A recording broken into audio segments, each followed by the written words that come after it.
Hi hi actually 2 days నుండి time కుదరట్లేదు paint చేయనీకి. కాకపోతే ఇవాళ ఏంటంటే సాటర్డే కదా, సో పెయింట్ చేద్దామని డిసైడ్ అయ్యా. అయితే నేను యూట్యూబ్లో ఒక ట్రిక్ చూశాను. ఇట్లా సాఫ్ట్నర్ యాడ్ చేసి ఫ్యాబ్రిక్ సాఫ్ట్నర్ ఉంటుంది కదా, మనం కంఫర్ట్ అట్లాంటివి యూజ్ చేస్తాం కదా, అలాంటివి యూజ్ చేస్తే అక్రిలిక్ కలర్స్ ఫ్యాబ్రిక్ పెయింట్స్ అవుతాయంట.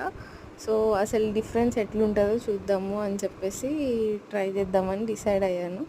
నేను యాక్చువల్లీ అమెజాన్లో కూడా అలా చూసాను, ఫ్యాబ్రిక్ పెయింట్స్ దొరుకుతున్నాయి. బట్ నా దగ్గర ఉన్నవైతే అక్రిలిక్ కలర్స్.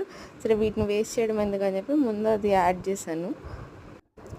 నిజం చెప్పాలంటే సాఫ్ట్నర్ యాడ్ చేసిన తర్వాత చాలా సాఫ్ట్ అయిపోయినది application of colour on fabric. నాకు అక్రిలిక్ కలర్ యాడ్ చేస్తే ఏమవుతుందంటే డ్రై ఉండి స్టిఫ్ ఉంటుంది, కానీ ఇక్కడ అది డ్రై లేదు. నేను అసలు డిజైన్ కూడా మనకి ఎలా కావాలంటే అలా చాలా స్మూత్గా వస్తుంది.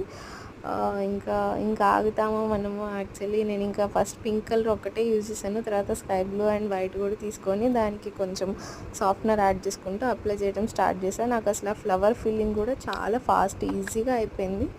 ఇంకా దాని తర్వాత కొంతవరకు half of the sari paint చేసిన తర్వాత రిమైనింగ్ నేను కలర్స్ ఫిల్ చేద్దాము. ఎలాగో మంచిగా వచ్చింది కదా, అసలు బాటిల్లోనే ఇంకా యాడ్ చేసేద్దామని చెప్పి ఆ బాటిల్స్ అన్నీ కలెక్ట్ చేసి అలా పెట్టుకుంటున్నాను. అండ్ అసలు ఆ బ్లూ కలర్ అయితే నా దగ్గర చాలా కొంచెమే ఉన్నది, అసలు డ్రై అయిపోయింది ఎక్కడో. దాంట్లో ఇంకా ఫ్యాబ్రిక్ సాఫ్ట్నర్ యాడ్ చేద్దామని చెప్పి యాడ్ చేసిన తర్వాత కొంచెం లిక్విడ్ టైప్ కన్సిస్టెన్సీ వచ్చింది. మరి కొంచెమే ఉందిలే అని చెప్పి నా దగ్గర ఉన్న న్యూ బాటిల్ తీసుకొని కొంచెం యాడ్ చేసా. సో ఆ కలర్స్ అన్నీ నేను అడ్జస్ట్ చేసుకొని అట్లా ఏవేవైతే కరెంట్ పెయింటింగ్కి యూస్ చేస్తున్నానో వాటి వరకు ఒక సెట్లో పెట్టుకొని రిమైనింగ్ వేరే చోట పెట్టేసాను.